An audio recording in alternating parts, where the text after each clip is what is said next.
Treasure Island by Robert Louis Stevenson. Chapter 8. At the Sign of the Spyglass. When I had done breakfasting, the squire gave me a note addressed to John Silver at the Sign of the Spyglass, and told me I should easily find the place by following the line of the docks and keeping a bright lookout for a little tavern with a large brass telescope for sign. I set off, overjoyed at this opportunity to see more of the ships and seamen, and picked my way among a great crowd of people and carts and bales, for the dock was now at its busiest, until I found the tavern in question. It was a bright enough little place of entertainment. The sign was newly painted, the windows had neat red curtains, the floor was cleanly sanded. There was a street on each side and an open door on both, which made the large, low room pretty clear to see in spite of clouds of tobacco smoke. The customers were mostly seafaring men, and they talked so loudly that I hung at the door, almost afraid to enter. As I was waiting, a man came out of a side room, and at a glance I was sure he must be Long John. His left leg was cut off close by the hip, and under the left shoulder he carried a crutch, which he managed with wonderful dexterity, hopping about upon it like a bird. He was very tall and strong, with a face as big as a ham, plain and pale, but intelligent and smiling. Indeed, he seemed in the most cheerful spirits, whistling as he moved about among the tables, with a merry word or a slap on the shoulder for the more favored of his guests. Now, to tell you the truth, from the very first mention of Long John in Squire Trelawney's letter, I had taken a fear in my mind that he might prove to be the very one-legged sailor whom I had watched for so long at the old Benbow. But one look at the man before me was enough. I had seen the captain, and Black Dog, and the blind man Pew, and I thought I knew what a buccaneer was like, a very different creature, according to me, from this clean and pleasant-tempered landlord.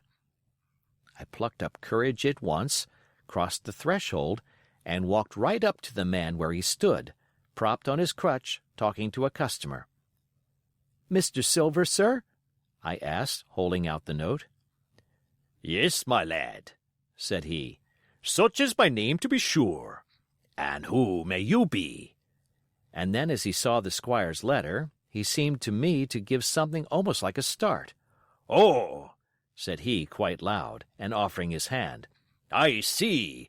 You are our new cabin boy. Pleased I am to see you."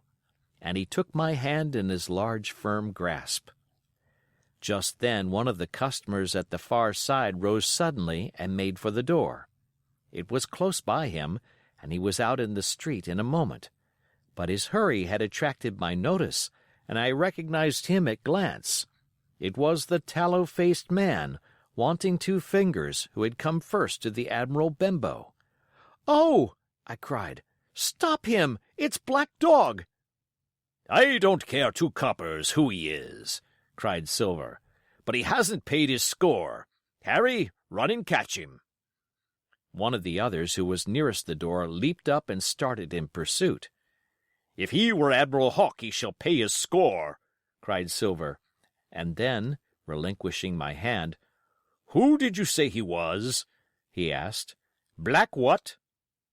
"Dog, sir," said I. "Has Mr. Trelawney not told you of the buccaneers? He was one of them." "So," cried Silver, "in my house. Ben, run and help Harry.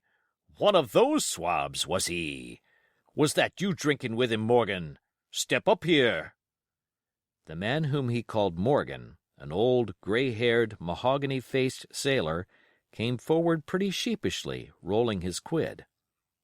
"Now, Morgan," said Long John very sternly, "you never clapped your eyes on that Black Dog before, did you now?" "Not I, sir," said Morgan with a salute. "You didn't know his name, did you?" "No, sir." "By the powers, Tom Morgan, it's as good for you," exclaimed the landlord. "If you had been mixed up with the like of that, you would never have put another foot in my house, you may lay to that. And what was he saying to you?" "I don't rightly know, sir," answered Morgan. "Do you call that a head on your shoulders, or a blessed dead-eye?" cried Long John. "Don't rightly know, don't you? Perhaps you don't happen to rightly know who you was speaking to, perhaps. Come now, what was he jawing? Voyages, captains, ships? Pipe up! What was it?" "He was talking of keel-hauling," answered Morgan. "Keel-hauling, was you? And a mighty suitable thing, too, and you may lay to that. Get back to your place for a lubber, Tom." And then, as Morgan rolled back to his seat, Silver added to me in a confidential whisper that was very flattering, as I thought, "He's quite an honest man, Tom Morgan, only stupid. And now," he ran on again, aloud, "let's see, Black Dog. No, I don't know the name, not I. Yet I kind of think Yes, I've seen the swab. He used to come here with a blind beggar, he used." "That he did, you may be sure," said I. "I knew that blind man, too.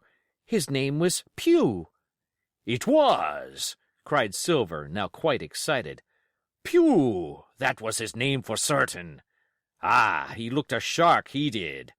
If we run down this Black Dog now, there'll be news for Captain Trelawney. Ben's a good runner. Few seamen run better than Ben. He should run him down, hand over hand, by the powers. He talked of keel-hauling, did he? I'll keel-haul him." All the time he was jerking out these phrases, he was stumping up and down the tavern on his crutch, slapping tables with his hand, and giving such a show of excitement as would have convinced an Old Bailey judge or a Bow Street runner. My suspicions had been thoroughly reawakened on finding Black Dog at the spyglass, and I watched the cook narrowly. But he was too deep and too ready and too clever for me, and by the time the two men had come back out of breath and confessed that they had lost the track in a crowd, and been scolded like thieves, I would have gone bail for the innocence of Long John Silver. "See here now, Hawkins," said he. "Here's a blessed hard thing on a man like me, now, ain't it? There's Captain Trelawney. What's he to think? Here I have this confounded son of a Dutchman sitting in my own house drinking of my own rum. Here you comes and tell me of it plain, and here I let him give us all the slip before my blessed deadlights. Now, Hawkins, you do me justice with the cap'n. You're a lad, you are, but you're as smart as paint. I see that when you first come in. Now, here it is. What could I do with this old timber I hobble on? When I was an A.B. master mariner, I'd have come up alongside of him, hand over hand, and broached him to in a brace of old shakes, I would. But now—" And then, all of a sudden, he stopped, and his jaw dropped as though he had remembered something. "The score!" he burst out. "3 goes of rum! Why, shiver my timbers if I hadn't forgotten my score!" And falling on a bench, he laughed until the tears ran down his cheeks. I could not help joining, and we laughed together, peal after peal, until the tavern rang again. "Why, what a precious old sea-calf I am!" he said at last, wiping his cheeks. "You and me should get on well, Hawkins, for I'll take my davy I should be rated ship's boy. But come now, stand by to go about. This won't do. Duty is duty, messmates. I'll put on my old cockerel hat, and step along of you to Captain Trelawney, and report this here affair. For mind you, it's serious, young Hawkins, and neither you nor me's come out of it with what I should make so bold as to call credit.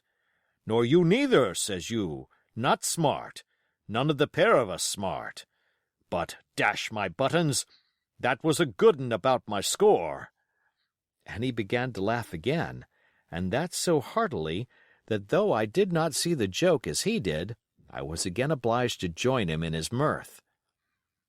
On our little walk along the quays, he made himself the most interesting companion, telling me about the different ships that we passed by, their rig, tonnage, and nationality, explaining the work that was going forward, how one was discharging, another taking in cargo, and a third making ready for sea, and every now and then telling me some little anecdote of ships or seamen, or repeating a nautical phrase till I had learned it perfectly.